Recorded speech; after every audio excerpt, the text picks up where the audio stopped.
News every 15 minutes, weather every 10, and sports twice an hour. News Talk KGVO, AM 1290 and now 101.5 FM. You're listening to Montana Morning with Peter Christian. An almost unbelievable story of survival in a grizzly bear attack. Good morning, everyone.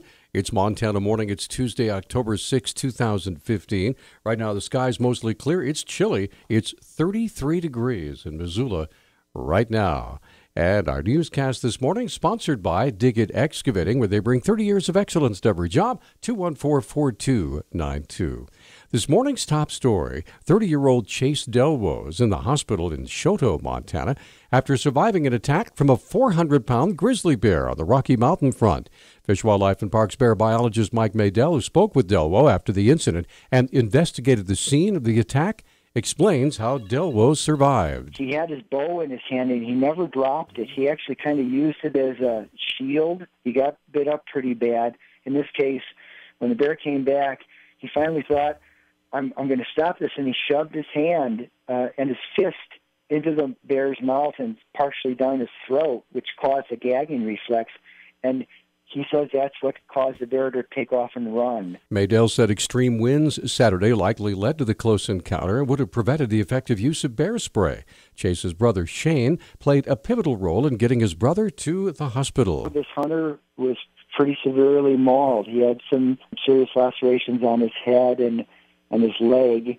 He was young and strong. They did the right thing. He immediately got up after this attack, and he called his brother, and they just raced in the truck directly for Choteau and made it, within 20 or 30 minutes. Because the grizzly attack was defensive in nature, FWP will not be trying to trap or euthanize the bear. According to Maydell, there are 30 to 40 grizzly bear conflicts a year on the Rocky Mountain front, but he's never heard of anyone surviving an attack by triggering a bear's gag reflex, literally by hand. Amazing. 18-year-old Austin Miles is in the Missoula County Jail on $50,000 bond, facing a felony assault with a weapons charge after allegedly pulling a gun on a pedestrian and threatening to shoot him on October 1st as part of a road rage incident. Deputy Missoula County Attorney Jason Marks asked Substitute Justice of the Peace Ryan Phelan for $50,000 bail. Mr. Austin has a pending felony drug case in district court that has a history of violations, including violations of the pretrial supervision program. Given the involvement of a handgun in the latest offense, the state is requesting bail in the amount of $50,000. Judge Phelan agreed, remanded Miles back to jail. His next court appearance is October 19th. A Havre businessman has made an agreement with prosecutors to plead guilty to bribery and false claims conspiracy in order to take federal stimulus money awarded to the Rocky Boys Indian Reservation. Federal prosecutors and Shad Houston signed the plea deal Friday. In it, Houston admitted that he bribed a Chippewa Cree tribal official and used fake invoices to get paid for work his companies never did on the reservation. If the judge accepts the deal, it'll wrap up a case that included 5 indictments against Houston. The maximum penalty is 10 years in prison and a $250,000 fine, though prosecutors agreed to recommend a lighter sentence for his cooperation. Authorities have identified the worker found dead at the Western Sugar Beet processing plant in Billings. The Billings Gazette newspaper reports that the employees discovered the body of 34-year-old Matthew Boyer on Sunday. Boyer's father says his son had worked at the plant for 5 years. Police have determined the Billings man's death was not suspicious. Billings Area Director of OSHA, Art Hazen, said Western Sugar has a history of safety violations, but he doesn't recall any being in the beet drying area of the facility where Boyer's body was discovered. The incident remains under investigation. The Montana Public Service Commission, citing the need for transparency and public input over the transfer of the Kerr Dam to a tribal group called Energy Keepers on the Flathead Reservation, has submitted a renewed request to the Federal Energy Regulatory Commission for public hearings. Here's Chairman Bob Lake. The request we have is the opportunity to have public comment on the transfer from Kerr to their subsidiary, the Energy Keepers.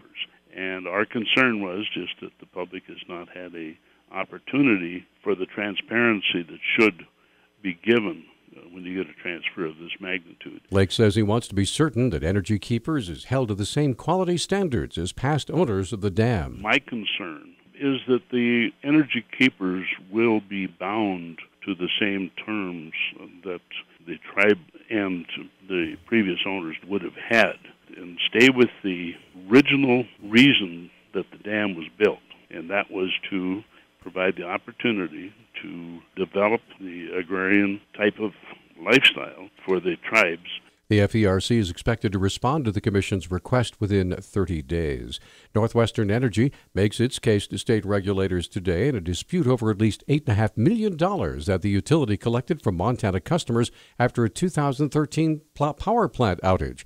The South Dakota-based utility said in filings with the State Public Service Commission that the charges were needed to offset costs for replacement power brought on the open market. That happened after the Colstrip coal plant was partially idled for more than 6 months for repairs. The biggest trade negotiation in human history was signed yesterday, but there are still a lot of unknowns.